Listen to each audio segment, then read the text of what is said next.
Shalom, shalom, aking mga kapatid sa pananampalataya. Ito na naman po ang inyong lingkod na pinili ng Rabay para magsalita sa kanyang aral sa araw pong ito. Magandang umaga po sa bansang Pilipinas, at sa lahat ng mga nakikinig sa Messenger o kaya sa Facebook o kaya sa YouTube balang araw. Pagpalain po tayo ng ating Rabay, Yeshua HaMashiach. At sana tayo po ay magkaroon ng pangunawa at kaalaman sa ating mga maririnig na aral.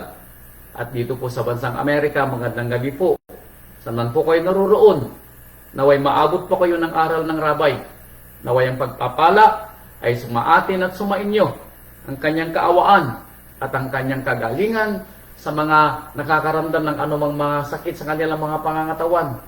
We pray na kung ipapahintulot po ng Rabay, pag umabot na po sa inyong kanyang salita, kayo po ay makaramdam ng inyong kahit papaano comfort. At bago matapos po ang aral ng Rabay, ay unti-unting matanggal ang inyong mga nararamdamang sakit para maunawaan po ninyo, maramdaman ninyo na sa pangalan ng ating Amang Yahweh at ng ating Rabay Yeshua HaMashiach ay may kagalakan, may pagpapala, at may kaligtasan mula po sa kanila. Ano po? So talasasin po natin ang aral na ibinigyan ng ating Rabay ngayon sa mga kapatiran po natin. Ano po? I pray na tayo po ay may magkaroon ng pangunawa. Talasasin po natin ang kwento ng Rabay. Sa mga humihingi po ng pamagat, ang ibinigay ng pamagat ng Rabay, ano ang pinakadakila? What is the greatest? Kumbaga, ayon sa kwento.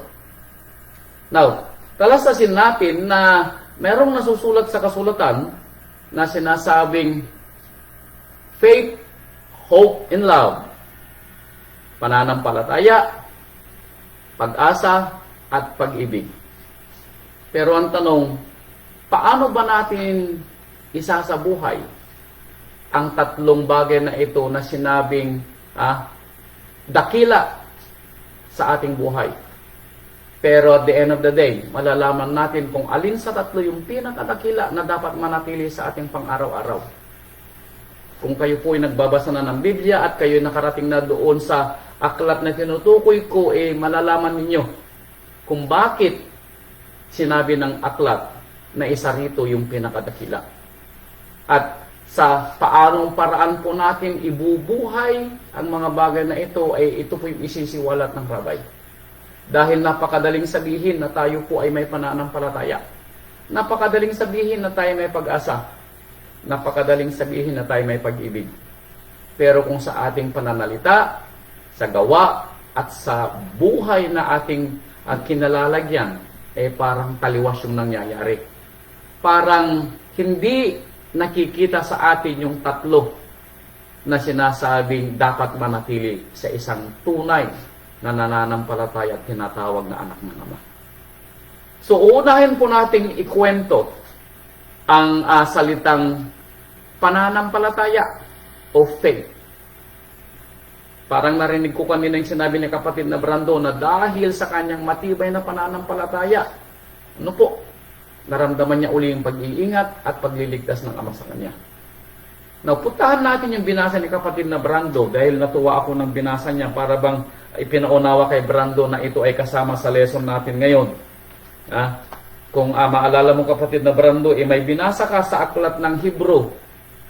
Sa mga nakikinig ay po na nagrehistro sa inyo yung kwento ng binasa ni kapatid na Brando na siyang naging dahilan ng kanyang naging patutuo niya kanina.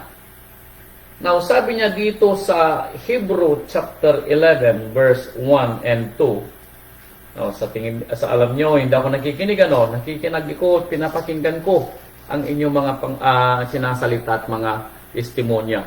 Dahil ito yung nagpapatibay ng aking pananampalataya at nagbibigay sa akin ng inspirasyon sa bawat aral na ibinibigay ng Rabay. Ano po? Dahil hindi lang kayo ang natututo, kundi ako po ay natututong doble. Natututo sa Rabay at natututo sa inyong mga katutuo. Sabi niya dito sa aklat ng Hebrew or Hebreo chapter 11. Dahil itong unahin nating ikwento, faith. Sabi niya ngayon, ang pananampalataya ay siyang kapanatagan sa mga bagay na hinihintay. So kung tayo daw ay may pananampalataya, ito daw ay yung bagay na ating hinihintay ng may kapanatagan sa puso.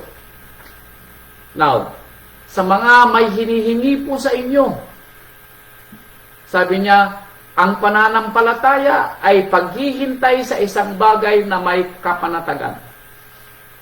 Yun daw ang pananampalataya. Ang katunayan ng mga bagay na hindi nakikita, na bagamat hindi pa dumarating, alam mo na mangyayari. Yun daw po'y pananampalataya. At sinabi niya dito sa verse 2, sapagkat sa pamamagitan nito, sa pamamagitan daw ng pananampalataya, ang mga nauna sa atin, ang mga matatanda, o yung mga nauna sa atin, ay naranasan ang ganitong pagpapala. Kaya nga po, sinasabi natin na napakadaling sabihin na tayo po'y may pananampalataya. Pero dumarting ang punto na may mga bagay na nangyayari sa ating buhay. Kung minsan yung sinasalita natin ay hindi tumutugma sa ating nangyayari o sa ating gawa. Sa mga dumarating na mga pagsubok sa ating buhay, sa ating mga pananalapi, sa ating mga anak, sa ating mga asawa, sa ating mga trabaho. Sometimes nakakalimutan natin yung sinasabi, ang pananampalataya ay ang paghihintay sa isang bagay na may kapanatagan sa puso. Sabi pa nga niya dito sa Deuteronomio, tandaan na nito, ito ay binibigyan ng rabbi na ehemplo sa atin. Kung ito ay pananampalataya, tingnan natin kung nasaan ang pananampalataya dito sa babasahing ehemplo ng ating rabbi, dito sa Ibarim. Dibarim. Sa mga nakakarinig ng Ibarim, alam niyo kung anong Dibarim. Ano po?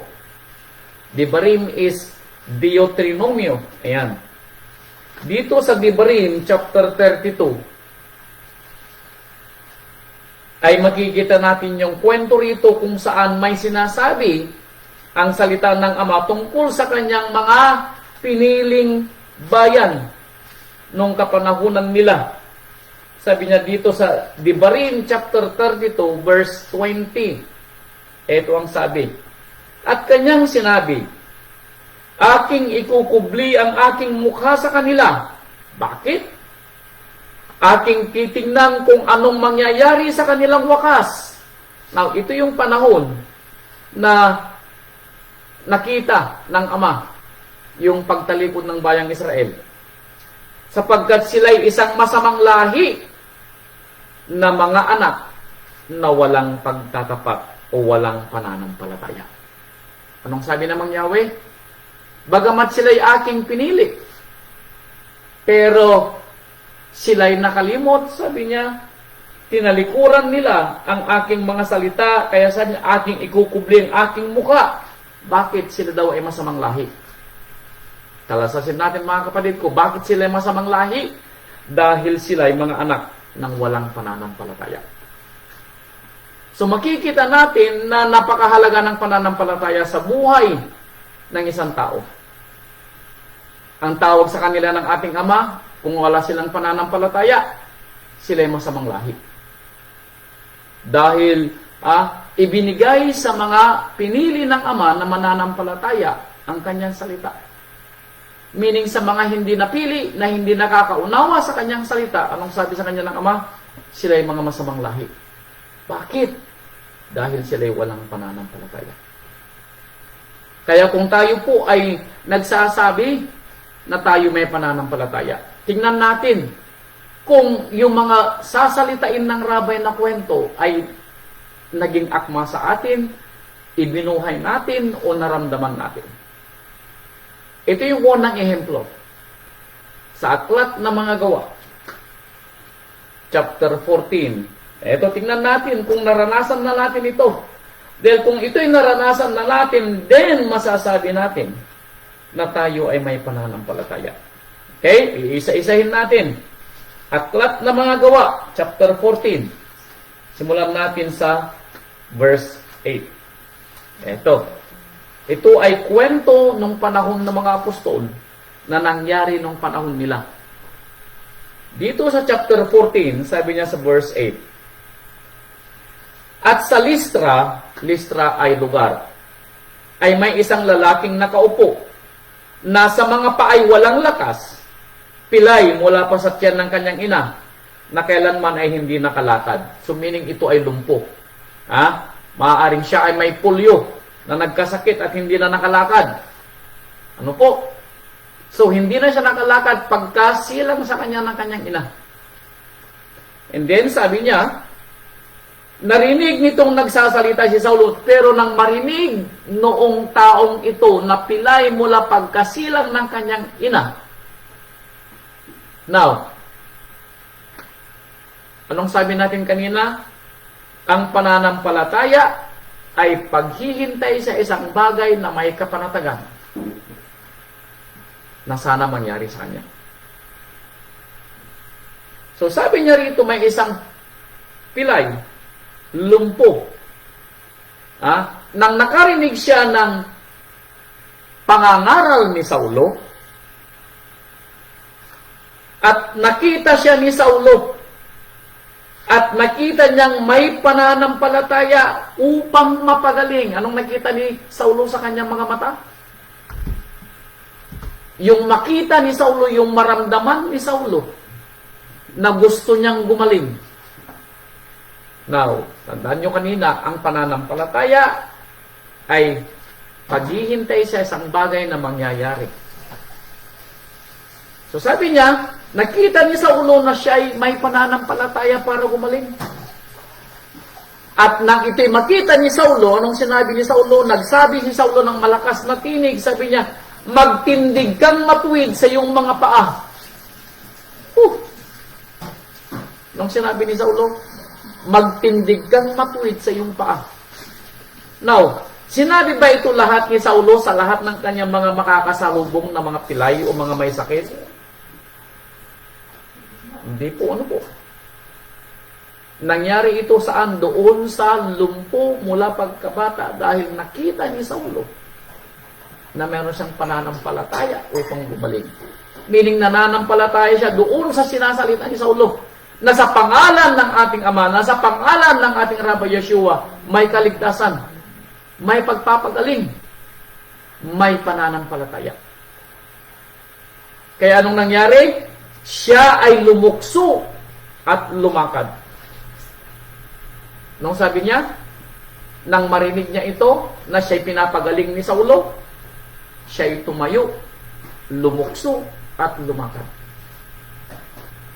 Now, dito po natin makikita mga kapatid ko, na sa isang nananampalataya, pwedeng mangyari ang mga bagay. Bagamat sa ating murang pangunawa at kaalaman, parang napaka-imposibleng mangyari. Now, naranasan nyo na ba ito sa buhay nyo? Bay mga kapatid, kung hindi nyo pa naranasan, then baka hindi nyo pa naranasan ang totoong manampalataya. Dahil itataas ko ang kamay ko, dalawa. Marami na akong nasubukan na nangyari sa aking buhay at sa mga anak ko na parang hindi mangyayari pero nangyari. Ano po? Parang hindi mangyayari pero nangyari. Dahil sa pananampalataya. Kaya, talasasin natin, ano po? Kaya, dahil dito may sinabi ang Rabbi nung panahon niya dito sa aklat ng Mateo. Mateo chapter 9, verse 29. Kaya kung kayo po ay nakakaranas ng mga sinasabi nating mga pangangailangan sa buhay, na parang napakahirap mangyari. Parang yung patutuo ng ating nanay Elisha nung nakaraang araw. Sabi ni Nanay Elisha, hindi niya akalain na makapagpapatayo ng kapilya sa kanilang lugar dahil sa hirap ng kanilang buhay. Hindi nila akalain. Walang makapagsasabi sa kanya na may darating na ipapadala ng ating rabbi at sila ay mabibigyan ng pangunawa at hindi lang doon. Nagkaroon pa sila ng pagkakataon na maging katabi nila yung kanilang kapilya. Hindi lang yun. nagkataon pa yung pagkakataon na manugang niya yung isang pastor. Parang imposibleng mangyari, ano po? Pero may pananampalataya po si Nanay Elisha. Nangyari sa kanyang buhay. Sabi niya dito sa aklat ng Mateo chapter 9 verse 29. Mateo chapter 9 verse 29. Ito yung panahon ng rabay. Ipapaunawa sa atin ng rabay yung kung paano ang pananampalataya. Sabi niya dito, verse 28 and 29. At nang ang rabay Yeshua ay pumasok sa bahay, ay nagsilapit sa kanya ang mga lalaking bulag. Sino ang nagsilapit sa ating rabay? Nung siya'y pumasok sa isang bahay? Mga bulag. At sinabi sa kanila ng ating rabay Yeshua, nagsisisampalataya baga kayo na magagawa ko ito?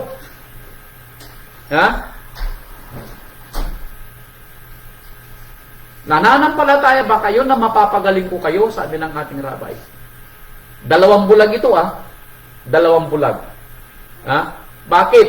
Dahil dito sa verse 27, maaalala natin na nang marinig ng 2 bulag na ito yung pangangaral ng ating rabay, sinundan nila yung tinig. Bagamat sila yung bulag, sinundan nila yung tinig ng rabay hanggang siya makarating doon sa kanyang tutuluyang bahay. Now, bakit nila sinundan ng rabay? Dahil sila'y may pananampalataya na sila'y magkakaroon ng paningin sa tinatawag nilang tagapagligtas na ipinadala dito sa lupa. Kaya sinabi ng rabay, nananampalataya ba kayo na mapapagaling ko kayo?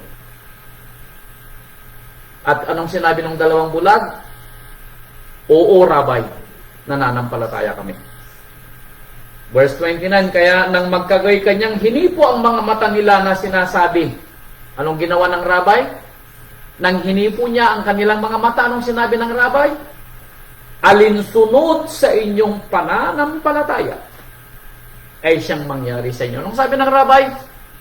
Kung ano yung inyong pananampalataya, alinsunod sa inyong pangunawa na mangyayari sa inyong gusto. Dahil sa pananampalataya, anong sabi ng rabay? Ito'y mangyayari sa inyo.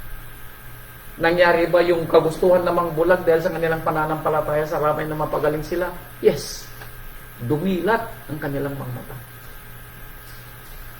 Mga kapatid ko, may mga pagkakataon na mararanasan natin ang siphayo ng buhay. Kung hindi pa ninyo naranasan o maaaring nararanasan nyo, ang tanong saan tayo magkakaroon ng pananampalataya? Na yung ating mga tinatamasa ngayon na anumang bagay na nararanasan nating hirap sa buhay, ay tayo ay magsasabing, maghihintay tayo sa bagay na ibibigay ng ating Ama ng may kapanatagan. Tandaan ninyo, ang pananampalataya ay paghihintay sa isang bagay na may kapanatagan. Ito pag-isa, Roma chapter 4 verse 19. Daw dito natin maunawan, mga kapatid ko, na maraming ibinigay na ehemplo ang rabay para maunawaan natin kung paano manampalataya. Dito sa Roma chapter 4 verse 19, may sinasabi din si Apostol Saulo sa isang tao na bagamat siya ay imposibleng magkaroon ng anak at supling, nananampalataya siya na may siya magkakaroon. Sabi niya dito sa Roma chapter 4 verse 19, hindi humina sa pananampalataya na ipinalagay man ang kanyang katawang tulad sa patay, meaning siya'y 100 taon na. He is 100 years old, sabi niya. Sinong tinutukoy dito? Si Abraham. At ang pagkabaog ng kanyang asawang si Sarah. Now, kung tutuusin, sabi niya, parang napaka-imposible na si Abraham sa edad na 100 taon, baog ang kanyang asawa, magkakaanak pa siya. Pero sabi niya, sa pagtingin niya sa pangako ng Ama, meaning sa pagtitiwala niya na ipinangako ng Ama na siya ay magkakaroon ng anak at siya ay magiging ama ng mga bansa, nung siya ay kailan? 75 years old. So 75 years old, natupad yung ipinangako ng Ama kailan? after 25 years. Now, yun ay pananampalataya. Pero naghintay si Abraham ng may kapanatagan sa puso na mangyayari sa kanya ang sinabi ng Ama. Mga kapatid ko, sabi ko, kung hindi pa natin naranasan ang itong mga bagay sa ating buhay, then masasabi natin, hindi pa tayo nanampalataya. Kaya sabi niya dito, sa Roma chapter 10, verse 17, Roma 10:17, sabi niya,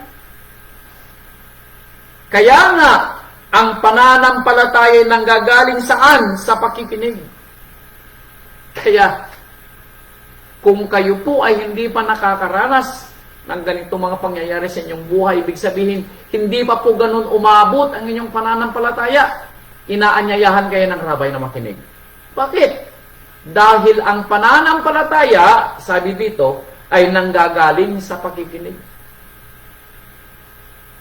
Faith comes by hearing.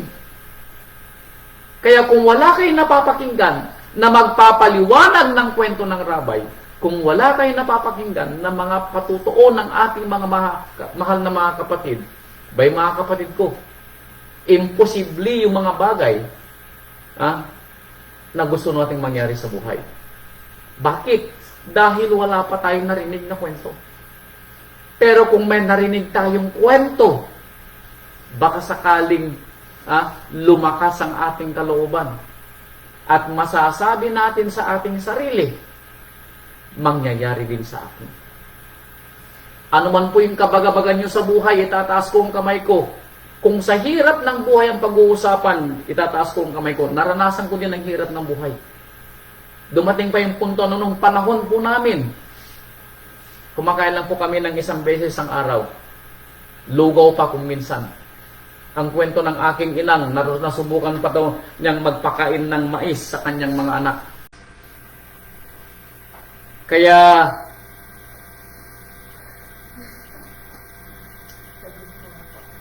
nalipot na photo, walang ina. Kaya dito po sa unang Korinto, sabi po niya dito sa unang Korinto, ano po? Dito po sa unang Korinto, dahil ang huli nating binasa is Roma chapter 10 verse 17. Kaya sabi niya dito sa unang Korinto chapter 2 verse 5, ito sa unang Korinto, upang ang inyong pananampalataya, sabi niya, ay huwag masalig sa karunungan ng mga tao, kundi sa kapangyarihan ng Ama. Now, ano kung sabi niya? Ng inyong pananampalataya, sabi niya, ay huwag niyong isalig sa karunungan ng tao, sa mga naririnig ninyo sa tao. Huwag daw kayong manampalataya doon sa tao na magsasabi, kundi manampalataya kayo sa kapangyarihan ng Ama. Totoo po yan. Dahil nung panahon ko, maraming magsasabi, marami akong pangarap sabi ng aking inang, marami siyang pangarap sa kanyang mga anak, pero sabi ng kanyang mga kapitbahay, ng kanyang mga kamag-anak, ay naku, Adelaida, hanggang pangarap ka na lang. Tama po yun. Andyan yung aking kapatid na si Erlinda. Nung sinabi ko na ako'y mag-a-abroad dito sa Amerika, nung sabi ng aking kapatid, sige ka, Bagis, sabi niya, mangarap ka. Totoo po yun. Bakit? Dahil kung tayo po ay mananalig sa sinasalita ng tao, abay mga kapatid ko, hindi po mangyayari yung ating mga hinihiling. Kaya sabi dito na Apostol Saulo, manalig ka sa kapangyarihan ng Ama na mangyayari ang iyong hinihingi sa pananampalataya.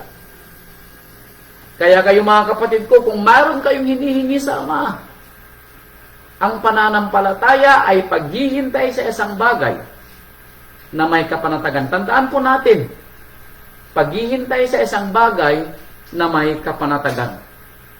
Kaya sabi niya dito sa Roma chapter 12 verse 3, dagdagan po natin ng kwento, ano po? Roma 12 verse 3. Ito po ang sabi ng ating Apostol Saulo.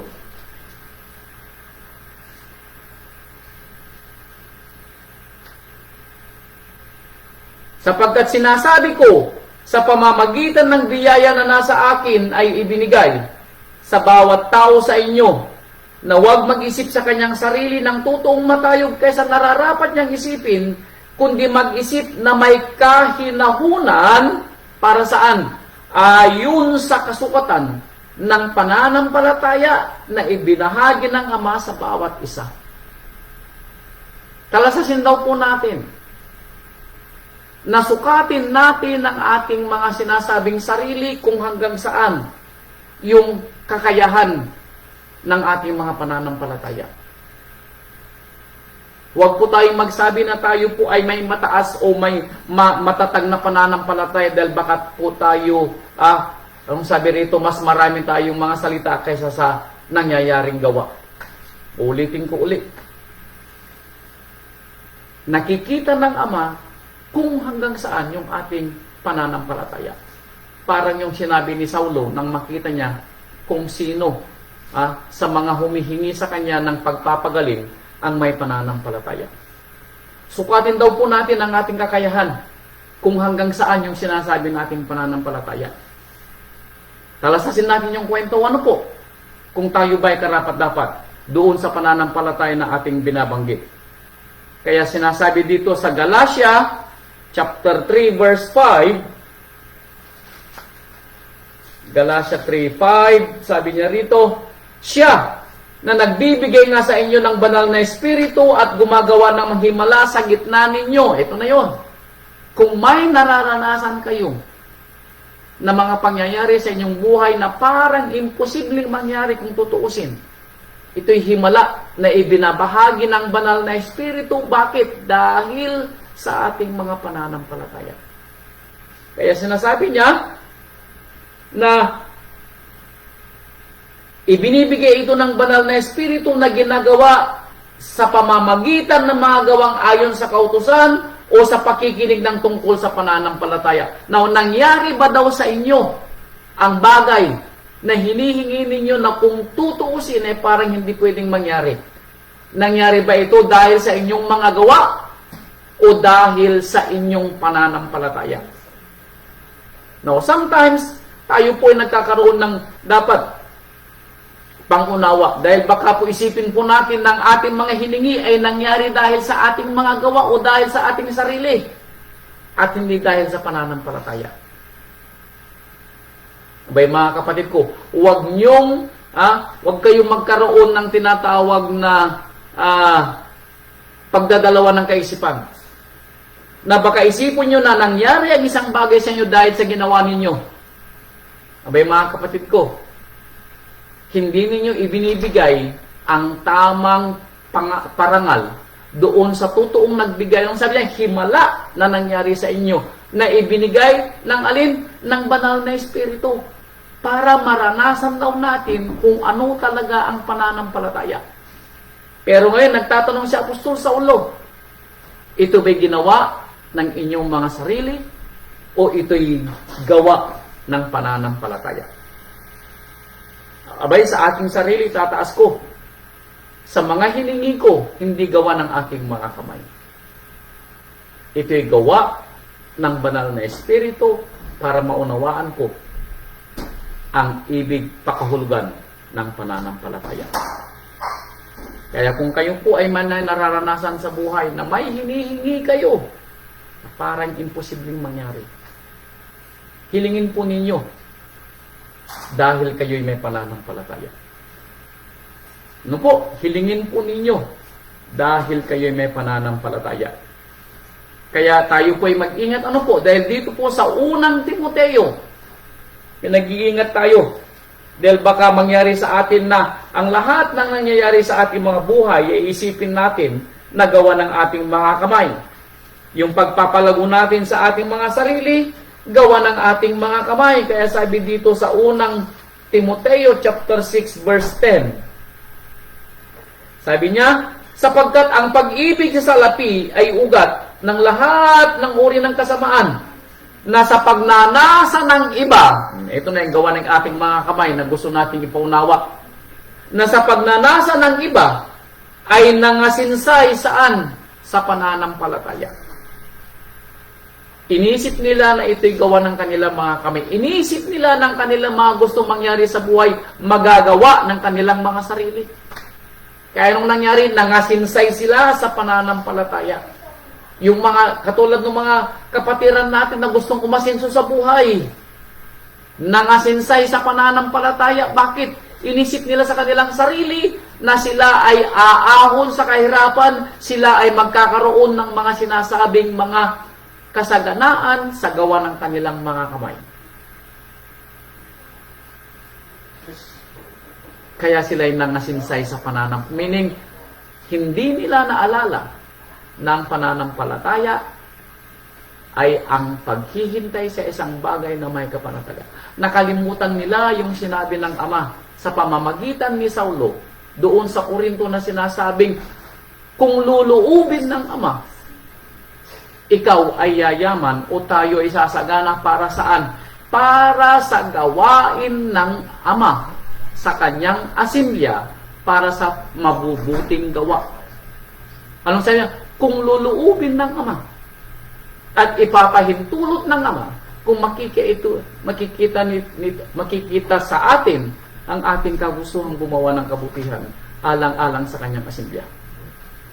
Hindi na po natin kailangan pang maghanap buhay 24/7 na gawin nating umaga ang gabi at gabi ang umaga para lang matustusan ang pangangailangan ng kapilya. Hindi po. Hindi na natin kailangan. Dahil ako mismo magsasabi sa inyo, itinigil ko ang aking paghahanap buhay. Dati-rati meron akong 3 trabaho, 2 pang trabaho maliban sa pagtuturo ko. Dahil akala ko, magagawa ng aking mga kamay, ang aking kahilingan na mapag-aral ang aking mga anak. Akala ko magagawa ng aking mga kamay ang kahilingan ko na sila'y magkaroon ng maayos na buhay balang araw. Pero hindi po nangyari. Dahil mismong ating sarili ang nagsabi, dahil hindi ko kayang gawin ang aking hinihingi. Kaya inilaan ko sa Ama ang mga bagay na ito at ako'y nagkaroon ng pananampalataya. At dahil doon nangyari ang aking hiningi, walang ginawa ang aking mga kamay, kundi umasa na mangyayari ang aking hiningi. Kaya sinasabi niya rito, nangasinsay sa pananampalataya at tinuhog ang kanilang sarili ng maraming mga kalumbayan dahil sa ginawa natin na umasa tayo sa gawa ng ating mga kamay. Tayo ay nangasinsay o napalayo sa pananampalataya, nangahiwalay sa pananampalataya, nanghina ang ating pananampalataya, at anong nangyari? Tayo ay nakaranas ng maraming kalumbayan dahil umasa tayo sa ating mga kamay, hindi sa pananampalataya sa Ama na nagbibigay sa atin ng pagpapala. Kaya sabi dito sa Hebreo, balikan uli natin ang Hebreo, chapter 11, verse 6.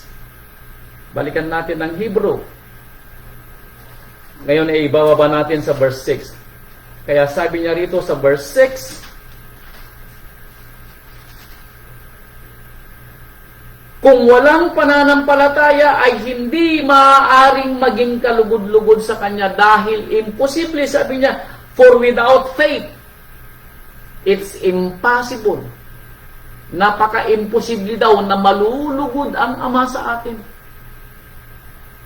Dapat tayo daw magkaroon ng pananampalataya dahil hindi daw malulugod ang Ama sa atin. Therefore, hindi ibibigay ang ating mga kahilingan kung wala tayong pananampalataya. Ano man daw ang ating gawin, nagawa ng ating mga kamay, salita ng ating mga bibig, sabihin man natin sa ating isipan na tayo napakatalino. Pero hindi malulugod ang Ama sa ginagawa natin kung wala tayong pananampalataya. Bakit? Dahil sinasabi, imposible. For without faith, it is impossible na siya'y malugod sa atin. Kaya sa mga mananampalataya at nagsasabing sila'y may pananampalataya na mangyayari ang isang bagay sa buhay nila na kanilang hinihintay, siya'y dapat manampalataya na ano?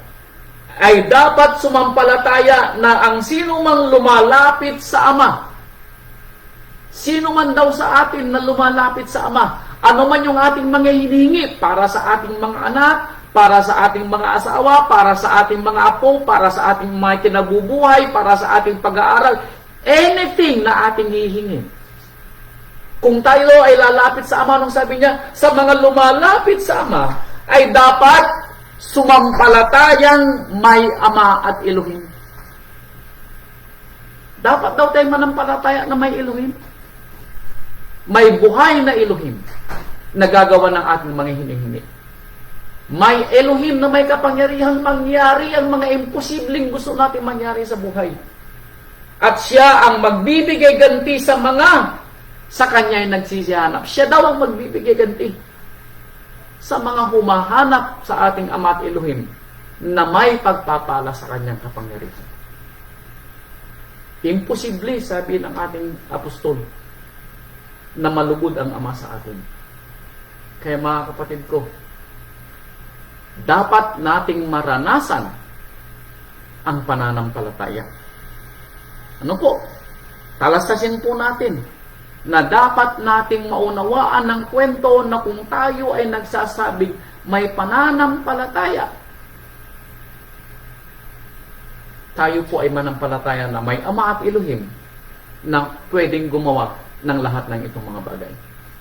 Kaya sabi dito sa Galatia chapter 6 verse 10, Galatia chapter 6 verse 10, Galatia 6:10, Galatia, ayan, chapter 6 verse 10, ito ang sinasabi. Kaya nga, samantalang tayo'y may pagkakataon. Anong sabi niya? Habang may panahon pa, habang may pagkakataon, sabi niya, tayo'y magsigawa ng mabuti sa lahat ng ating mga gawa na tulungan ng ating mga kapatiran.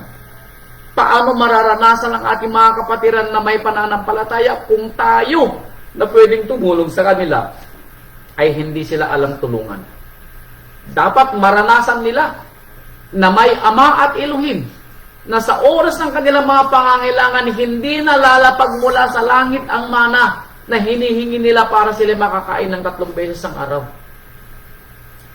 Tayo na may binigyan ng pagkakataon ng Ama na makatulong sa kanila para sila makaahon sa hirap.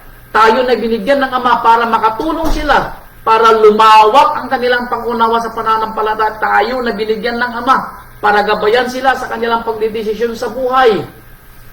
Gawin daw natin ang ating responsibilidad. Tayo gumawa ng mabuti sa lahat. Lalong-lalo na, sabi niya, sa mga kasambahay. Saan? Sa pananampalataya. Yung mga kapatid daw natin. Yung mga kasambahay natin. Saan? Sa pananampalataya. Yung mga baguhan sa pananampalataya, kailangan nila ng gabay, gabayan natin.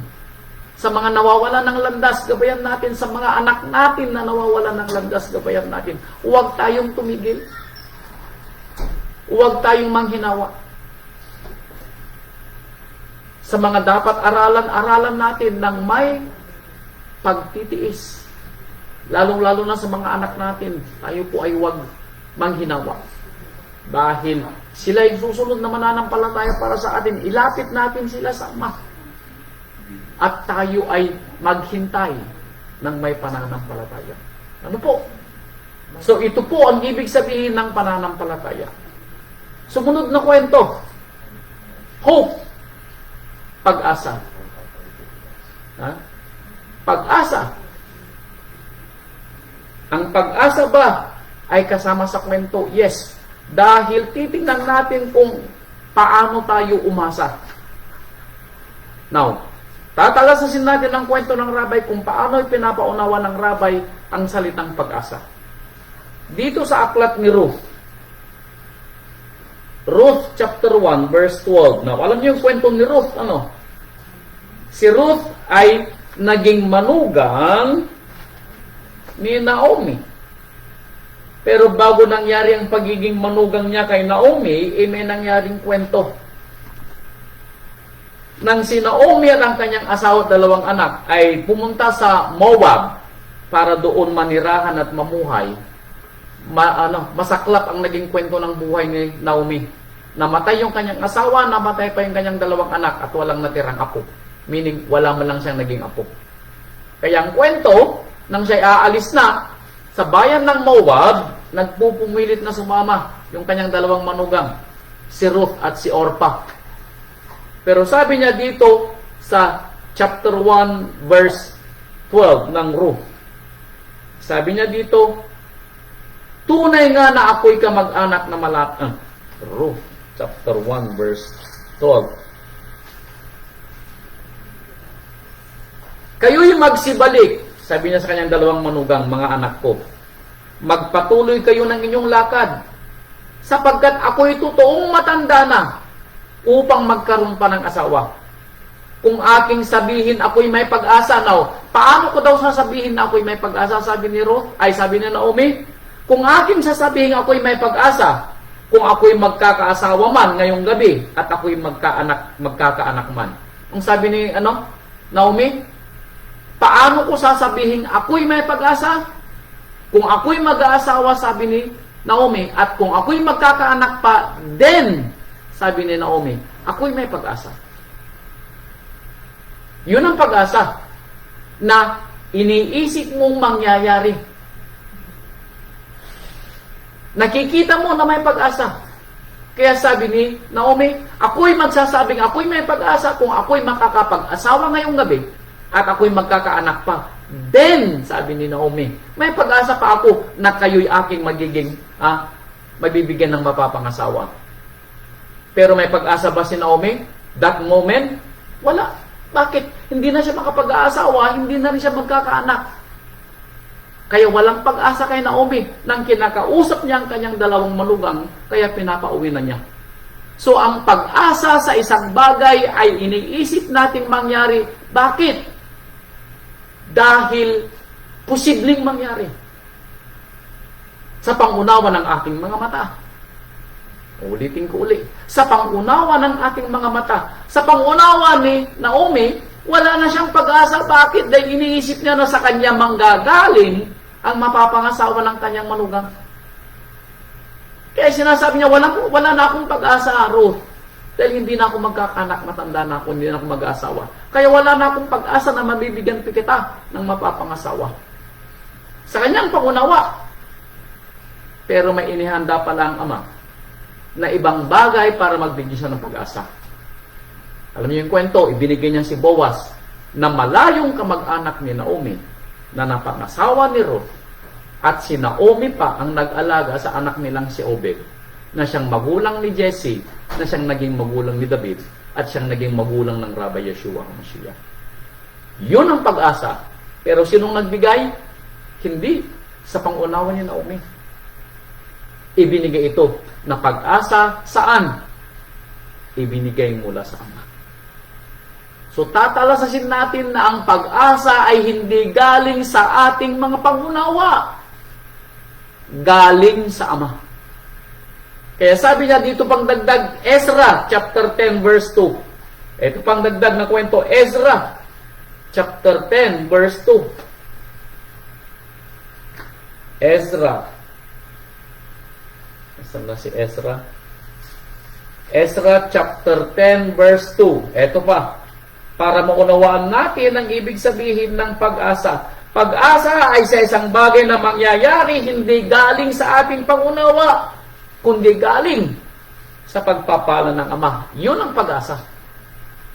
Kaya sabi niya dito sa verse 10 verse 2, chapter 10 verse 2 ng Ezra, at si Sikanyas na anak ni Yehiel, na isa sa mga anak ni Elam, ay sumagot at nagsabi kay Ezra, kami ay nagsisilangsang laban sa ating ama, at nangag-asawa sa mga babaeng taga-ibang bayan ng lupain. Anong sabi ng mga Israelita nung panahon nila? Now, ang kwento rito, nang makabalik sila sa kanilang bayang Jerusalem, matapos ang pagkabihag nila sa Babylonia, nag-asawa sila ng mga pinagbabawal sa alituntunin nila na mag-asawa sila ng hindi nila kalahi. Kaya sabi ng mga Israelita, kami ay sumalangsang laban sa ating Ama at Elohim at nag-asawa sa mga babaeng taga-ibang bayan ng lupain. Gayunman, sabi niya, may pag-asa sa Israel tungkol sa bagay na ito. Anong ibig niyang sabihin? May pag-asa daw ang bayang Israel sa bagay na iyon. Bakit? Dahil nang marinig nila ang kautusan ng Ama na binasa ni Ezra sa panahon ni Nehemia, iniwanan nila yung kanilang mga asawa na hindi nila kalahi. para patawarin sila ng Ama at ibalik ng Ama ang kanyang pagpapala. Yun ang pag-asa niya. Kanino nang galing? Sa Ama na nagpatawad ng kanilang mga kasalanan. Kaya sila'y muling nakabalik sa kanilang lupa at dumami uli ang lahi nila bagamat hindi nila sinunod ang kanilang pangunawa na mag-asawa sa iba. Yun ang pag-asa na sila'y patatawarin ng Ama. So makikita natin mga kapatid ko na ang pag-asa natin ay dapat hindi sa ating pangunawa. Kaya kung sa iniisip nyo ay imposibleng mangyari ng magagawa ng ating mga kamay, then hindi ito talaga mangyayari sa ating pangunawa. Pero kung tayo ay may pag-asa sa Ama, mangyayari sa atin. Tandaan nyo, ang faith na binasa natin ay paghihintay sa isang bagay na mangyayari. At yung paghihintay na yun ay magiging pag-asa natin dahil tayo ay may pananampalataya. Kaya nauna yung pananampalataya bago yung pag-asa. Dahil walang pag-asa kung walang pananampalataya. Tandaan yung kwento po. Kaya sabi dito nung panahon ni Job chapter 6 verse 11. Now, alam natin ang kwento na si Job ay nakaranas ng maraming hirap sa buhay. Tama? Kaya nung panahon ni Job, sabi ni Job sa kanyang salita, Job chapter 6 verse 11, ano ang aking lakas na ako'y maghihintay at anong aking wakas na ako'y magtitiis? No, kung kayo po ay nakaranas sa hirap na dinanas ni Job, kayo pa ba'y may pananampalataya? Kayo pa ba'y may pag-asa? Sabi ni Job, ano ang aking lakas para ako'y maghintay? Ikaw ba naman ang mamatayan ng 10 anak? Ikaw ba naman ang itakwin ng iyong asawa? Ikaw ba naman ang magkaroon ng puyo sa tuktok ng iyong ulo? Puyo. Anong tawag yun nun? Magkaroon ng sakit na bukol sa tuktok ng iyong ulo hanggang sa sakong ng iyong paa. Meron ka ba bang pananampalataya? Meron pa ba siyang pag-asa? Sa panahon ni Job, sabi niya, bakit pa ako maghihintay? Wala naman akong hihintayin. Wala na akong mga anak. Wala na akong asawa na umaasa pa sa akin. At ang aking katawan, sabi niya, ay puro sugat at naknak ng pasa. Naknak ng bukol. Bakit pa ako maghihintay? Sabi niya. Bakit pa nga daw siya maghihintay? Kaya sabi pa niya dito sa chapter 14 verse 19, chapter 14 verse 19, sabi niya, inuukit ng tubig ang mga bato, tinatangay ng mga baha niyaon ang alabok ng lupa, sa gayon iyong sinisira ang pag-asa ng tao. Ganito daw ang ginagawa ng Ama sa tao para mawalan siya ng pag-asa. Ito daw ang sinasabi ni Job, na naranasan ni Job. Bakit? Nangyari kay Job yung sinasabi niya. Ang katulad daw ni Job ay isang bato na inukit ng tubig, unti-unti. At ang mga inuukit niya ay tinatangay ng aus, meaning yung kanyang napag-uukitan. Meaning unti-unti hanggang sa kumbaga, pag alam niyo, pag inuukit mo yung bato, nababawasan ang nababawasan. Hanggang sa halos wala nang matira. Ito ang ating kalagayan, sabi ni Job. Ako'y parang bato na inuukit unti-unti ng tubig at inaaanod ang kanyang inuukit hanggang sa wala nang makita o wala nang matira. Ganito, sabi niya, nasisira ang pag-asa ng tao. Totoo. Kaya kung tayo ay may nararanasan sa buhay, totoo, hindi natin masisisi ang ating sarili kung tayo ay manghinang pananampalataya at kung minsan mawalan ng pananampalataya. At dahil dito mawalan na rin ng pag-asa. Dahil sa nararanasan natin minsan sa ating buhay na hindi natin alam kung hanggang saan ang dulo nito. Ito yung naranasan ni Job.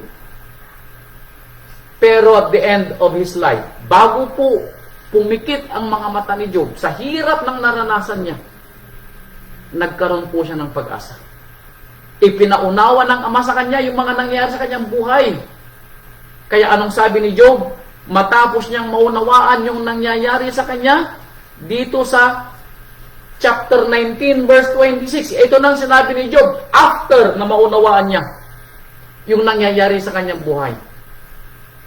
Chapter 19 verse 26, sabi niya, nung maunawaan niya, sabi niya, pagkatapos nakainin ng uod ang aking buong balat, nang maunawaan niya, sinabi niya, bagamat ang aking balat ay uuurin, meaning kung ako'y mamamatay na, at ang itong aking katawang alabok ay uuurin bago bumalik sa alabok. Anong sabi niya? Gayon may makikita ko ang aking Ama at Elohim sa aking laman. I know, sabi ni Job, bagamat kinuha ng Ama ang aking 10 anak, bagamat kinuha ng Ama ang aking mga kayamanan, bagamat kinuha ng Ama ang aking kalusugan at kalakasan, alam ko, bagamat ako'y mamamatay na, makikita ko rin siya balang araw. Meaning, may pag-asa si Job, na bagamat ganun na yung kanya magiging bahagi ng buhay dito sa lupa, hindi na niya inisip pa na siya po'y babalik pa uli mula sa kanyang sakit, mula sa kanyang kapigatin. Hindi na niya inisip. Inaalala na lang niya na kahit ganito yung aking magiging kamatayan, aasa siya na makikita din niya ang Ama balang araw. Now, that is faith and that is hope. Dahil nauna dapat yung faith na siya ay makakakita ng kanyang buhay balang araw sa kanyang pagkabuhay na maguli. Yun ang kanyang pag-asa. Nasa kanyang pagkabuhay na maguli, makikita niya ang Ama ng kanyang mga mata. Yun ang pag-asa. Hindi nakita ni Job ang pag-asa niya dito sa buhay na ito, kundi yung buhay na ibibigay ng Ama ang kanyang pag-asa. Dahil i-give up na ni Job yung kanyang buhay dito. Pero bagamat i-give up na niya ang buhay niya rito, hindi siya nawala ng pag-asa para sa susunod na buhay. Kaya kung ano man po yung nararanasan natin sa buhay na ito, kung sa ating pangunawa ay hindi na tayo aahon sa kahirapan. Kung, ulitin-ulit, kung sa ating pangunawa, huwag naman nating iwanan yung pag-asa natin sa susunod na buhay. Pero kung tayo pa ay may natitirang pananampalataya na mangyayari sa atin ang ating mga hinihintay ng may kapanatagan, bagamat tayo'y umiiyak sa gabi kung minsan, maalala natin yung kwento. Bumahaman ng luha ang aking unan sa gabi, pero ako'y aasa na bukas makalawa. Ano sabi niya? I might cry in the night, pero ang aking pag-asa, ang aking katuwaan ay darating bukas ng umaga. Joy comes, kailan? In the morning. Joy comes in the morning. Pagkatapos na tayo po ay masiphayo, nangyari ba kay Job? Ang joy comes in the morning? Yes. Bagamat hindi alam ni Job kung gaano katagal yung kanyang gabi. Pero nakita ni Job ang joy in the morning nang lingatin siya uli ng Ama. Ganon din po tayo mga kapatid ko. Kaya sabi niya dito sa Roma chapter 8 verse 5. Verse 25. Roma chapter 8 verse 25. Roma chapter 8 verse 25, sabi niya rito,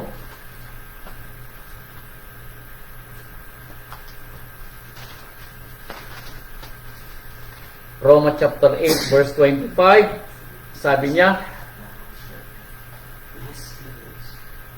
tatas ko sa verse 24, 25, sapagkat tayo'y iniligtas sa pag-asa. Sabi niya Apostol Saulo, tayo ay iniligtas sa pag-asa. Datapwat ang pag-asa na nakikita ay hindi pag-asa. Kaya't sino ang umaasa sa nakikita? Kaya ano man yung kabagabagan natin sa buhay, umasa daw tayo. This too will pass. Ang aking paghihirap ay matatapos din. Yun ang iyong pag-asa. Sabi nga ng aking inang, sa hirap ng buhay na naranasan niya, habang may buhay, sabi ng aking inang, may pag-asa. Inilibing ng aking inang ang kanyang asawa. Inilibing ng aking inang ang kanyang 3 kapatid. Inilibing ng aking inang ang kanyang 4 na anak na lalaki. This too will pass. Tandaan po ninyo, nakita rin ni Nanay Elisha ang hirap ng buhay niya. Pero sa kanyang pag-asa, habang may buhay, may pag-asa. Nakita ni Nanay Imbit yung kanyang hirap din sa kanyang pananampalataya. Pero sinabi ng kanyang sarili, this too will pass. Ang pag-asa na hindi nakikita ay hindi pag-asa. Bagamat hindi pa po dumarating, inaangkin na natin na mangyayari ang ating hinihingi. That is hope. Kaya sabi niya, sino ang umaasa sa nakikita? Wala. Nananampalataya tayo na darating. That is hope. Ano po? Datapwat kung magsisiasa tayo sa hindi natin nakikita, therefore tayo'y naghihintay ng may pagtitiis. Anong kasabi kanina sa faith? Paghihintay sa isang bagay na may kapanatagan. At kung tayo ay naghihintay sa bagay na may kapanatagan, then meron tayong pag-asa. Meron tayong pag-asa. Ano po? Kaya talasasin natin. Ano po? Kaya sabi dito sa unang Pedro chapter 1 verse 13, mga kapatid ko, anuman yung mga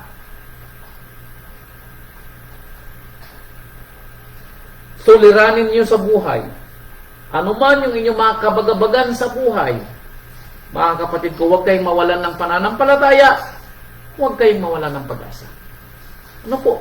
Talasasin ninyo ang mga patutuo ng ating mga kapatiran para kayo magkaroon ng katatagan ng pananampalataya at dagdag pag-asa. Unang Pedro chapter 1 verse 13. Sabi niya, kaya't inyong bigkisin ang mga baywang ng inyong pag-iisip, na maging mapagpigil kayo at inyong ilagak na lubos ang inyong pag-asa. Kanino daw natin ilalagak ang ating pag-asa? Umiyak man daw tayo sa gabi. Alam niyo po, yung unang 7 taon ko dito sa Amerika, wala pa akong ginawa kundi umiyak. Halos gabi-gabi, iniiyakan ko ang aking pagpunta sa school. Dahil napakahirap turuan ng ating mga estudyante nung nakaraang mga panahon. Pati principal ko ay napakahirap pakisamahan. Sabi nga ng aking asawa, umuwi na tayo kaysa ikaw ay masira ang ulo. Nakikita niya minsan nung panahon na yun na ako'y nakatunganga na, nakatingin sa malayo. Totoo po yun. For 7 years, pinagtiisan ko po yun. Pero ako'y umaasa na isang araw, matatapos din yung aking pagtitiis. Nahintay ko po yung aking pang-8 taon, dumating yung aking hinihintay. Ang paghihintay na hindi mo alam kung kailan darating, that is hope. Kaya sabi niya, ang naghihintay sa hindi nakikita, that is pag-asa, that is hope. Kaya sabi niya dito sa unang Pedro chapter 1 verse 13, inyong bigkisin ang mga baywang ng inyong pag-iisip na maging mapagpigil kayo at inyong ilagat na lubos ang inyong pag-asa, sabi niya, sa biyayang dadalhin sa inyo ng ating Rabbi Yeshua HaMashiach. Sino magbibigay daw ng ating pag-asa? At doon sa ating hinihintay, ang ating Rabbi Yeshua. Yun ang ating hope. Dahil hindi natin alam kung kailan darating ang ibibigay ng ating Rabbi. Pero aasa tayo na ibibigay niya isang araw. Kung hindi man sa buhay na ito, sa susunod na buhay. Yun ang pag-asa ni Job. Yun din ang maging pag-asa natin. Yun din ang maging pag-asa natin. Kaya mga kapatid ko, huwag kayong mawalan ng pag-asa. Uulitin ko uling sinabi ng aking ilang, habang may buhay, may pag-asa. Kaya sabi dito sa Roma chapter 15 verse 4. Roma 15 verse 4. Roma 15 verse 4, sabi niya, sapagkat ang anumang mga bagay na isinulat ng una ay nangasulat dahil sa ikatututo natin upang sa pamamagitan ng pagtitiis at pag-aliw ng mga kasulatan ay magkaroon tayo ng pag-asa. Totoo po yun. Kaya binabasa po itong ibinigay ng rabay sa atin para magkaroon tayo ng pag-asa. Yung mga naranasan daw natin, naranasan din ng mga nauna sa atin sa pananampalataya. Isinulat ito daw para sa atin. Para tayo daw matuto. Kaya naririnig natin yung mga patutuon ng ating mga kapatiran. Bakit? Para din tayo matuto na kung nangyari sa kanila ang kwento ng kanilang buhay. At nahintay nila yung ibinigay ng ating rabay sa kanila, mahihintay din natin sa ating sarili. Kung sila'y may pananampalataya at may pag-asa, ganun din sana tayo, mga kapatid ko. Kaya ano man yung nararanasan ninyo sa buhay, siphayo kung siphayo, suliranin kung siluranin, bagyo kung bagyo. Mga kapatid ko, lilipas din ang mga bagay na ito. Hindi nyo nakita ang Pilipinas na binabayo ng 24/7 sa loob ng isang taon. Hindi nyo nakita. Ganon din ang buhay po natin. Hindi rin ninyo makikita na kayo'y binabagyo sa loob ng isang taon. Meaning, babagyuhin kayo. Ang tanong kung gaano katagal, yun ang hindi natin alam.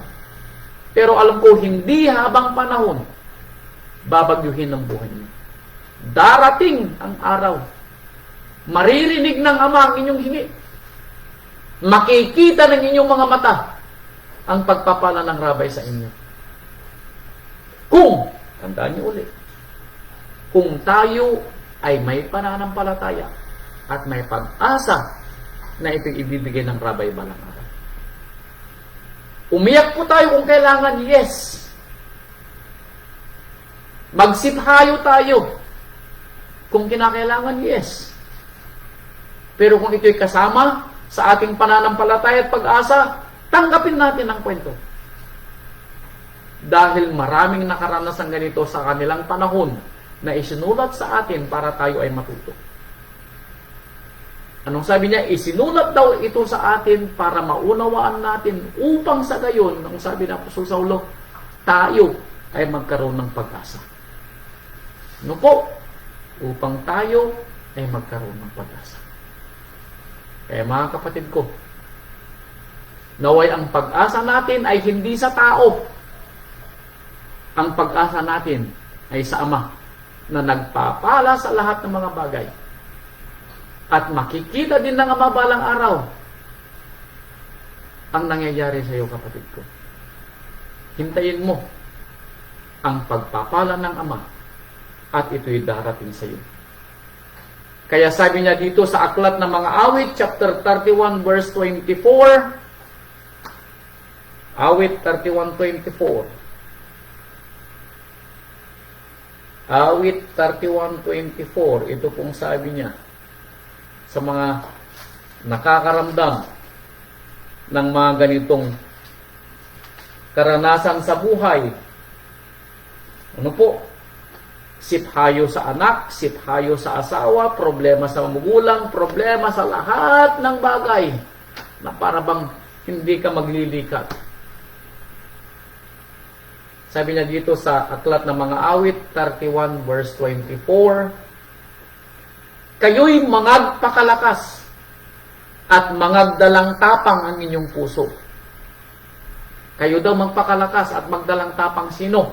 Kayo na nagsisiyasa kay Amang Yahweh. Hallelujah. Kung kayo daw ay nagsisiyasa sa pagdating ng Ama, magdalang tapang kayo. Sabi niya, magpakalakas kayo. Darating ang hinihingi niyo. Darating ang tulong na hinihingi ninyo sa Ama. Hintayin ninyo. Hintayin natin. Ano po? Kaya, dagdag pa natin dito sa 33 verse 18, yung kasama natin na humihingi ng pagpapala katulad ng ating nababasang si Haring David, 33:18, sabi niya, narito, ang mga mata ni Amang Yahweh ay nasa kanila na natatakot sa Kanya, sa kanila na nagsisiasa saan? Sa Kanyang kagandahang loob. Yun po yung pangako. Sa atin daw po yung mga mata ni Amang Yahweh, nakatingin daw siya sa atin. Tayo na natatakot sa Kanya, meaning gumaganap sa Kanyang kautusan. Natatakot na ganapin ang Kanyang kalooban. Ano po? Meaning may pagpipitagan sa paggawa ng Kanyang salita. Yun po ibig sabihin ng natatakot. Natatakot tayong magkaroon ng pagsalangsang. At yung pagkatakot natin ang nagiging dahilan para tayo ay umasa sa Kanya, sa Kanyang pagpapala. Yun po yung pag-asa. Pag-asa sa isang bagay na darating bagamat hindi natin alam kung kailan siya darating sa lupa. Pag-asa ng ating mga hinihingi na hindi natin alam kung kailan. Yung hinihingi natin para sa ating mga anak, hindi natin alam kung ito'y darating at kung kailan. Yung hinihingi natin sa ating mga asawa, sa ating mga mahal sa buhay, hindi natin alam. Pero umasa tayo mga kapatid ko. Hintayin natin ang awa ng Ama. At alam ko, maaawa siya. Magpatuloy ka lang kapatid ko sa iyong pananampalataya at sa iyong pag-asa sa Ama na siyang Elohim na gumawa ng langit at lupa. Ito'y hindi malaking bagay kay Amang Yahweh ang hinihingi mo. Kung nagawa niya ang langit at lupa sa isang salita, ay kapatid ko, sa isang kisap mata, mangyayaring hinihingi mo kung ipahihintulot niya. Ano po? At ipahihintulot niya sa ating pangunawa nung ito'y nakikita niya sa puso mo na ito yung kagustuhan mong mangyari. At sa awa niya sa iyo, kapatid ko, ibibigay niyang hinihingi mo. Ulitin ko lang, kung ito'y makakabuti sa iyo at sa iyong pananampalataya. Ano po? Sumunod na kwento. Love. Yung huling sinabing dapat manatili sa tao. Faith, hope, and love. Now, paano ba natin bibigyan ng characteristics o paano natin bibigyan ng pangunawa ang salitang pag-ibig? Napakadaling sabihin, ano po? Maririnig natin kung saan-saan, I love you. Maririnig mo sa mga TV, I love you. Maririnig mo sa kung kani-kaninong mga kakilala mo, I love you. Ang tanong, paano po bang salitang pagmamahal sa contextual na pangunawa ng tao? Ano po? Now, ito yung ehemplo. Sa pangunawa ng tao, ganito daw yung pag-ibig. Exodus 21 verse 5. Exodus 21 verse 5. Ito po yung salitang pag-ibig sa pangunawa ng tao.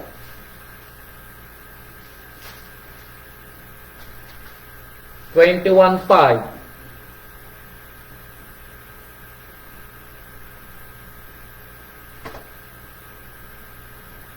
Now, ito ay may kinalaman sa isang alipin na siya'y aalis sa kanyang amo. Sabi niya dito sa verse 5, datapwat kung maliwanag na sabihin ng alipin, aking iniibig ang aking amo, aking iniibig ang aking asawa, at ang aking iniibig ang aking mga anak, ako'y hindi aalis na laya. Now, ang pag-ibig daw, ayon sa pangunawa ng tao ay katulad nito. Ang isang tao daw ay malaya na sa kanyang amo. At dahil siya ay malaya na, pwede na siyang umalis sa kanyang amo. Bakit? Hindi na siya nakatali. Hindi na siya alipin. Pero sa kanyang pag-alis bilang malaya, maiiwan naman niya ang kanyang asawa at ang kanyang mga anak na naging pag-aari na niya nung panahon na siya na kanyang amo.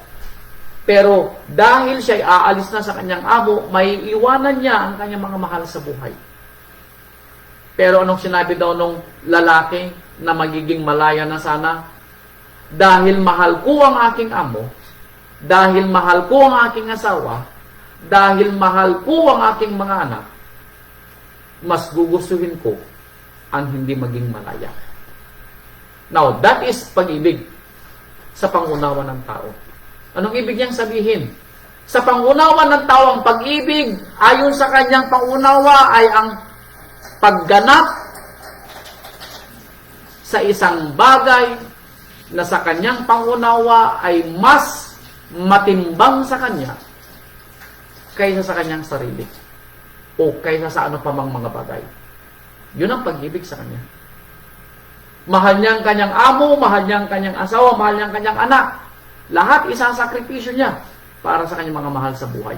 Yun ang pag-ibig sa kanya. At ganito rin yung ating mga pangunawa. Kung bakit natin binibigkas sa mga bagay na ito na pag-ibig o mahal natin ng isang bagay o isang tao dahil ito'y hinihigit natin kaysa sa iba.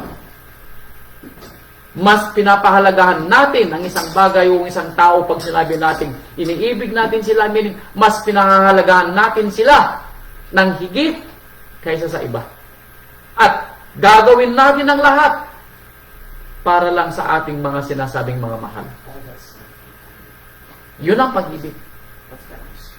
So, paano natin ito ibubuhay sa ating sarili bilang may pananampalataya at bilang may pag-asa?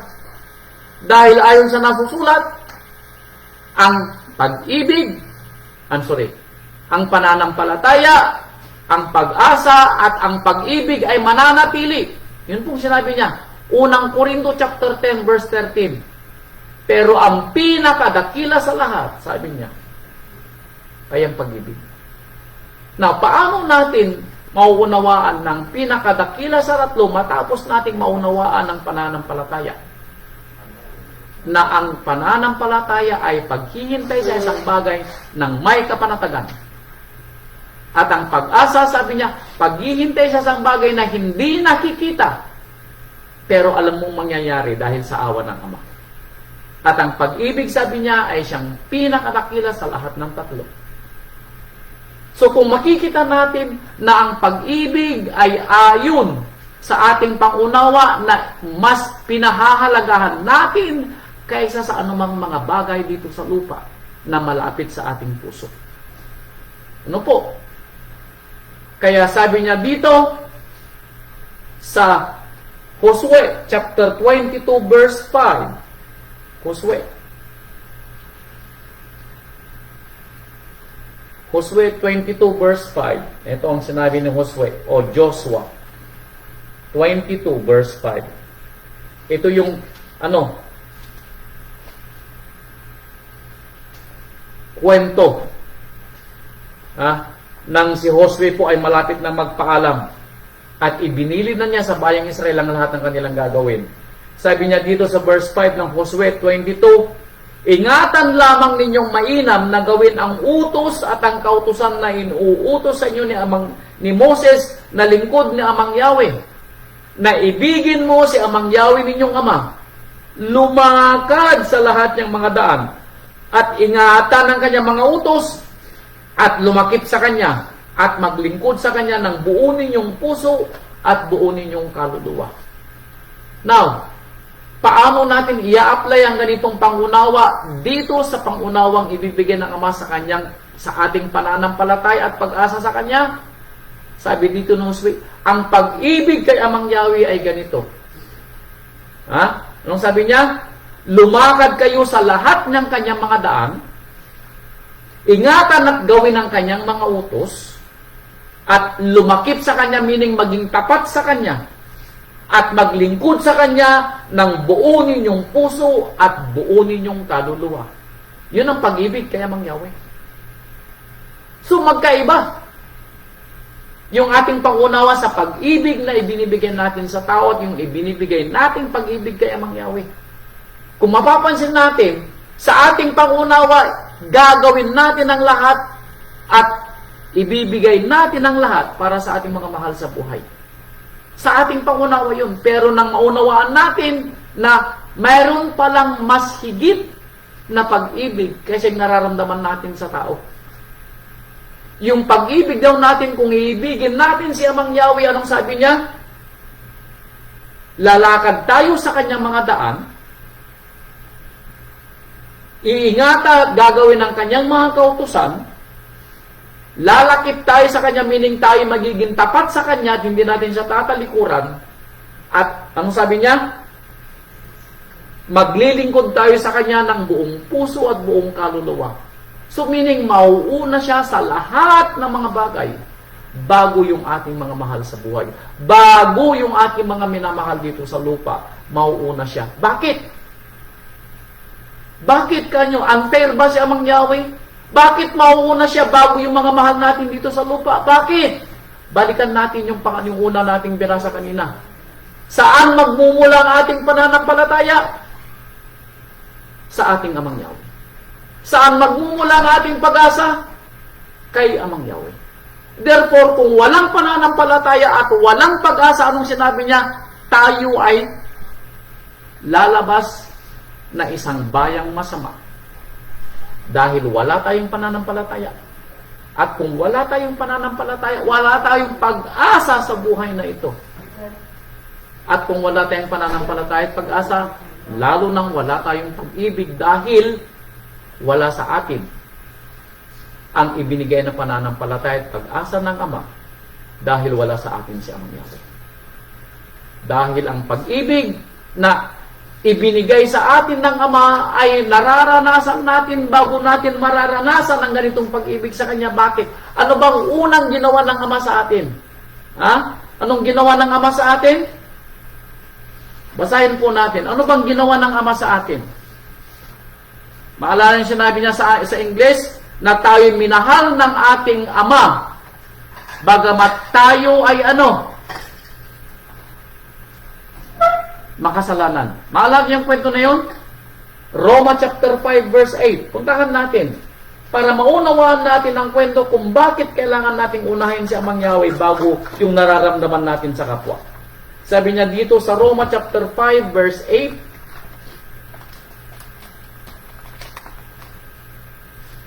Roma chapter 5 verse 8. Sabi niya dito, 5:8, datapot ipinagtatagubilin ng Ama ang Kanyang pag-ibig sa atin.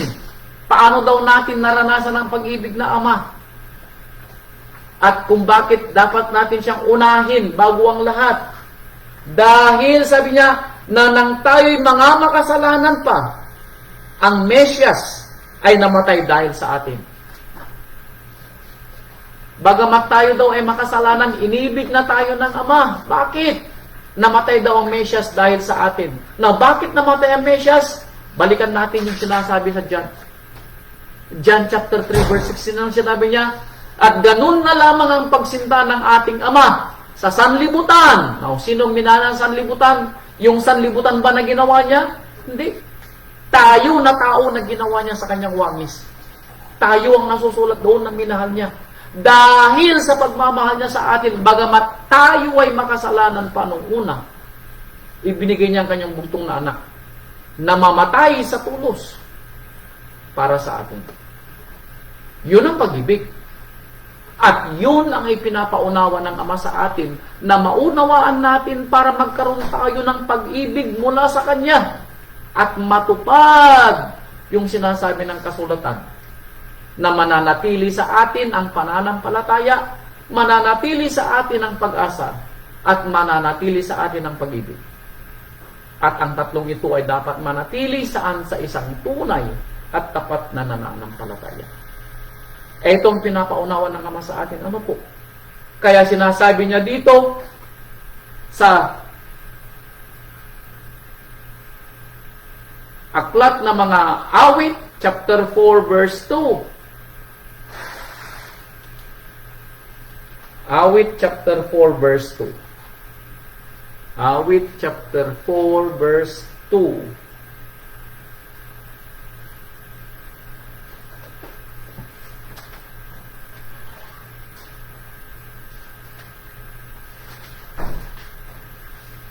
Sabi po niya rito, o kayong mga anak ng tao, kayo daw na tao, hanggang kailan magiging kasirang puri ang aking kaluwalhatian?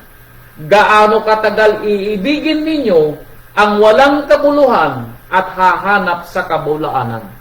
Nung sabi dito sa sa aklat ng mga awit, hanggang kailan tao? Na mas iibigin ninyo ang alin? Ang paghahanap sa walang kabuluhan at walang kabuluanan. Mas iniibig pa ninyo, sabi niya, na hanapin ang walang kabuluhan. Kaysa sa sinasabi niya sa una, na hanapin mo at mahalin si Amang Yahweh. Hanggang kailan, sabi niya, na kayong mga tao ay iibig sa walang kabuluhan at walang kabulaanan. Hahanap sa walang kabuluhan at hahanap sa kabulaanan. Hanggang kailan? Hanggang kailan? Ano po? Kaya sabi niya dito sa Ezekiel 33. Ezekiel 33 verse 31. Ito ang sabi ni Ezekiel. Na nakita niya sa kanyang panahon na pinasabi ng Ama. 33:31. Ito po ang sabi niya. At dumating sa iyo na wari, ang bayan ay dumarating. Tignan mo, sabi niya, ang aking bayan ay dumarating na parang dumarating. At sila ay nagsusuupo sa harap mo na gaya ng aking, at sila ay umupo na para ng aking bayan. Kanilang dinidinig ang iyong mga salita, ngunit hindi nila ginagawa. Dinidinig nila, sabi niya, pero hindi nila ginagawa. Sapagkat sila ay nagsasalita ng malaking pag-ibig ng kanilang bibig. Sila ay sinasabi na mahal nila ako, sinasabi nila sa kanilang mga bibig.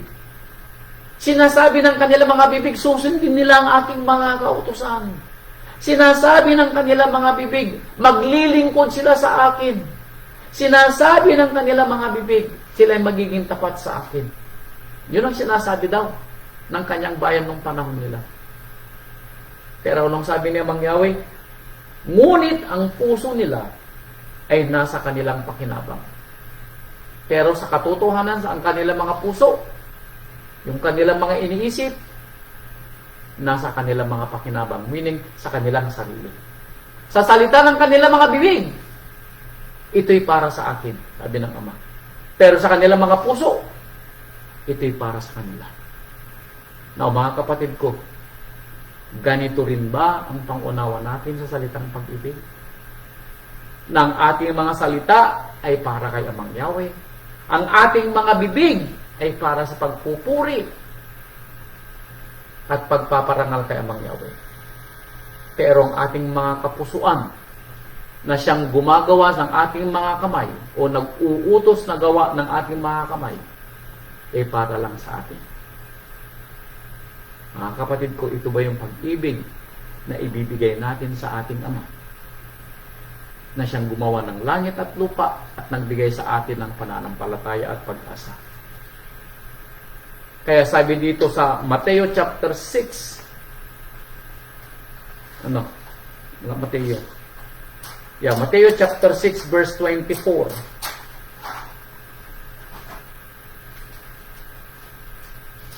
Mateo chapter 6 verse 24.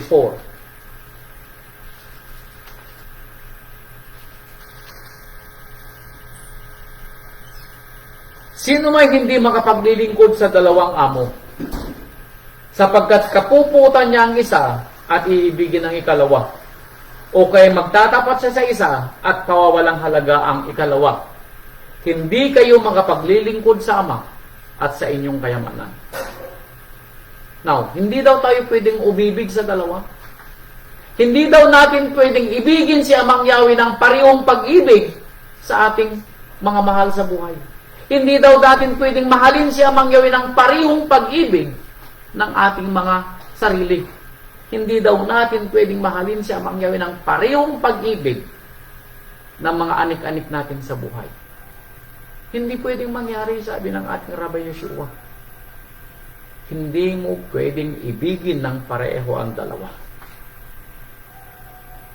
Abay mga kapatid ko, narinig natin na sinasabi sa aklat na maawit kanina, hanggang kailan tao mas iibigin mo ang walang kabuluhan at pawang kabulaanan? Hanggang kailan? Nasa atin po yun. Kung ang ating pag-ibig kay Amang Yahweh ay pabalat bunga, meaning hanggang salita ng ating mga bibig lamang. Kaya sabi niya dito sa John chapter 14 verse 21, John 14:21, Kaya yung kung sinasabi natin, mahal natin ang ating kapwa, na siyang ibinigay ng Ama sa atin bilang kautusan na mahalin natin ang ating kapwa katulad ng pagmamahal natin sa ating Ama.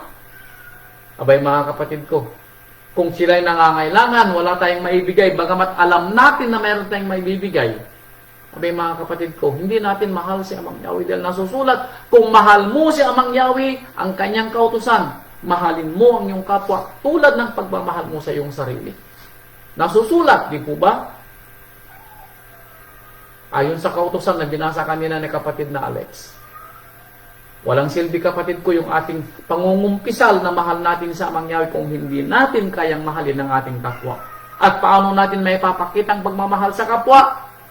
Kung sila nangangailangan ng tulong, nangangailangan ng gabay, nangangailangan ng payo, tayo po'y nakahandang tumulong. Ano man po yung ating mga ibigay. Kung wala man tayong maibigay na pinansyal, maibigay tayong payo kung paano sila matututo sa buhay. Yung tayo ay mag-care, yung tayo ay makaalala na ipanalangin sila sa kanilang mga kabagabagan sa buhay. Yun ang pagmamahal, mga kapatid ko. Hindi nila mararamdaman ang pagmamahal ni Amang Yahweh kung hindi nila makikita sa atin. Dahil tayo ang uutusan ng Ama para ipaunawa sa kanila na mahal sila ng Ama. Tayo ang uutusan niya. Tayo ang uutusan niya. Dahil tayo, yung mga kasama ng ating kapatid na nangangailangan na pinili ng Ama para makita natin ang ating Ama sa bawat isa. Kaya nga nasusulat, sinabi mismo ng ating rabay, kapag nakita ninyo ang inyong kapatid, ako'y nakita ninyo. Maalala niyo ang katanungan ni Tomas na sinabi niya sa ating rabay, ipakita mo sa amin rabay ang Ama. Anong sabi ng ating Ama? Tomas, matagal mo na akong kilala. Matagal mo na akong nakikita. At ibig mong sabihin, gusto mong makita ang Ama. Ang sinabi ng rabay, Tomas, ang nakikita sa anak ay nakakita na rin sa Ama. Bakit? Dahil pareho sila ng saloobin. Pareho sila ng kapusuan. Pareho sila ng pag-ibig. Kaya mga kapatid ko, kung nakikita natin ang ating mga kapatiran, parang nakita na natin ang ating Rabay Yeshua HaMashiach dahil ang kautusan sa atin, mahalin natin ang ating Rabay at mahalin natin ang ating kapwa katulad ng pagmamahal natin ng ating Rabay. Ano po? Kaya sabi niya dito sa 14:21 ng John 14:21, ang mayroon ng aking mga utos at tinutupad ang mga yaon ay siyang umiibig sa akin. Nung sabi niya, ang mayroon ng aking mga utos at tumutupad nito, gumaganap, ay siyang nagmamahal sa akin. At ako'y nasa inyo. At ang umiibig sa akin ay iibigin ng aking Ama at siya iibigin ko. At ako'y magpapakahayag sa kanya. Anong sabi niya?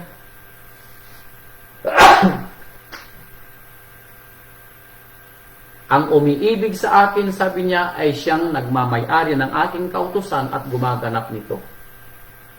At ang umiibig sa akin ay umiibig sa Ama. At siya iibigin ng aking Ama at ako'y iibig sa kanya. So makikita po natin mga kapatid ko, yung susi ng pag-ibig ng Ama sa atin. Yung pagganap natin sa kanyang mga kalooban. Excuse me. Kaya talasasin po natin ano po. Now, talasasin natin ang kwento kung paano yung pangunawa na ibinigay ng rabay sa isang lingkod. Kung paano siya magmamahal. Dito sa kwento ni Pedro at ng ating rabay.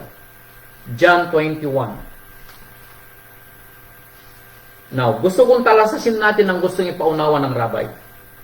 Dito sa John 21, verse 16, 17, and 18.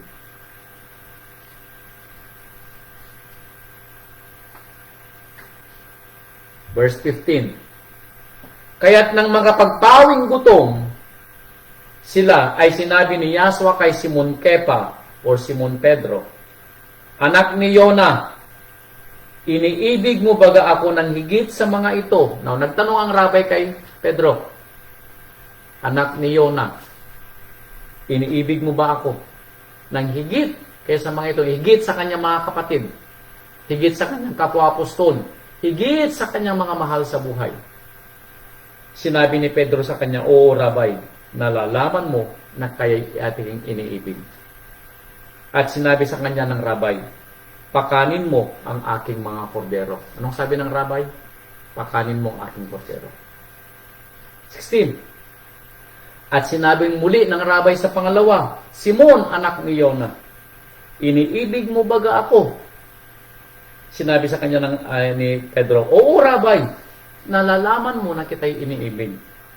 At sinabi sa kanya ng Rabay, "Alagaan mo ang aking mga tupa." Sinabi niya sa ikatlo, "Simon, anak ni Yona, iniibig mo baga ako?" Nalumbay si Kepa, sapagkat sa kanya sinabing makaitlo, "Iniibig mo ba ako?" At sinabi sa kanya ng Rabay, "Nalalaman mo ang lahat ng mga bagay, nalalaman mo na kita'y iniibig." Sinabi ng Rabay Yeshua, "Pakanin mo ang aking mga tupa."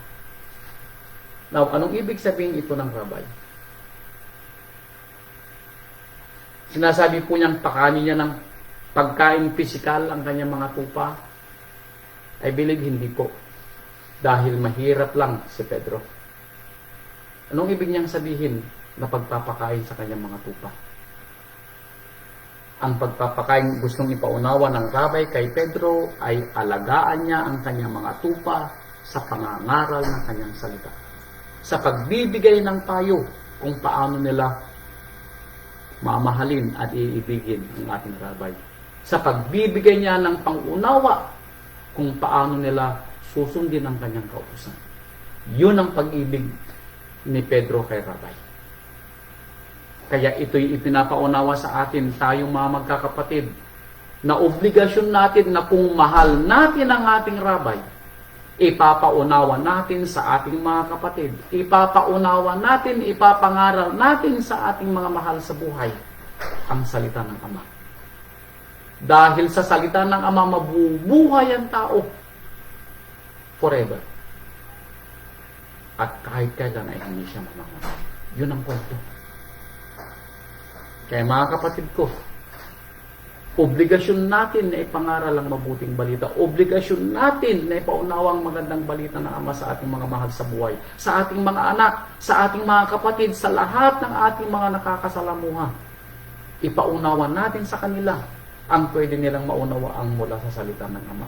Obligasyon natin ito para maunawaan natin na ganito natin mamahalin ang ating Rabay kung ipinapangalandakan natin ang kanyang salita sa ating mga mahal sa buhay. Kaya sinasabi nga sa kasulatan, aralan natin ang ating mga anak sa ating paggising sa umaga, sa ating paglalakad, sa ating pamamahinga, at sa ating pagkain at sa ating pagtulog. Ipaunawa natin ito sa ating mga anak, sa mga mahal natin sa buhay. Huwag tayong tumigil. Kaya sa mga anak po natin na naliliko ng landas, huwag po tayong tumigil. Patiently naturuan natin sila. Ipanalangin natin sila.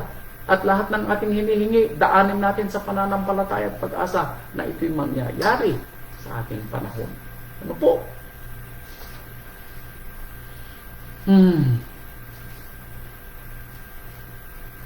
Kaya sabi niya dito sa Efeso chapter 5 verse 2. Malapit na po. Efeso 5 verse 2. Efeso 5:2.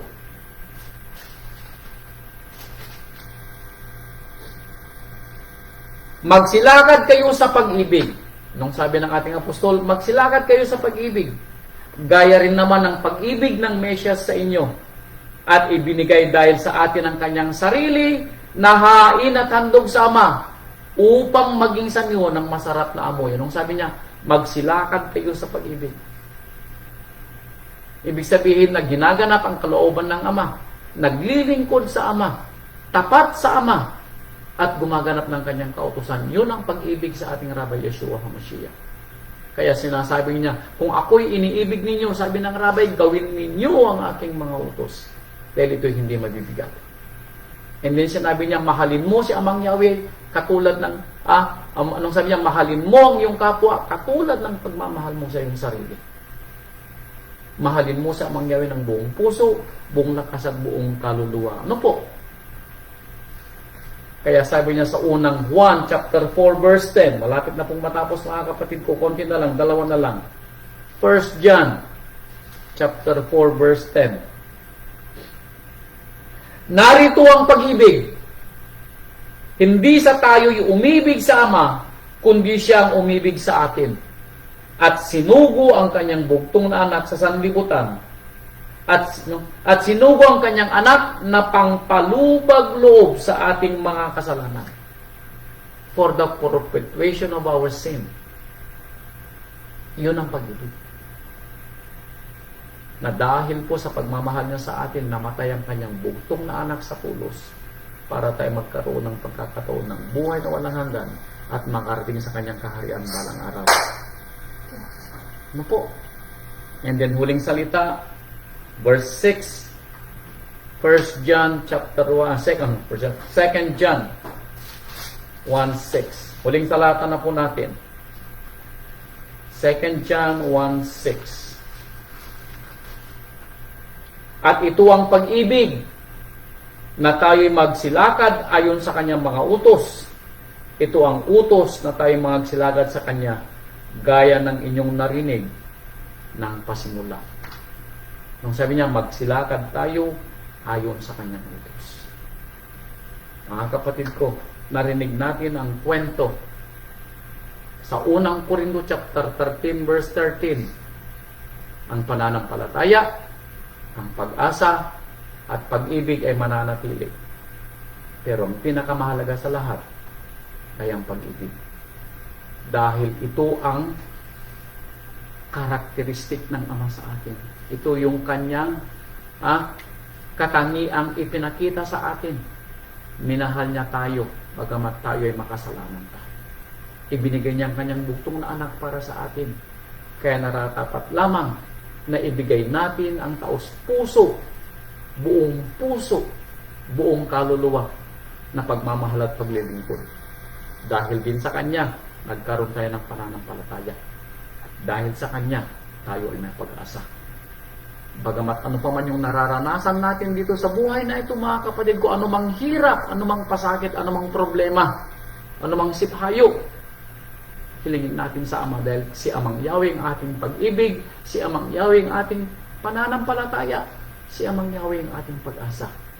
All in all, ay utang natin sa ating Rabbi Yeshua HaMashiach.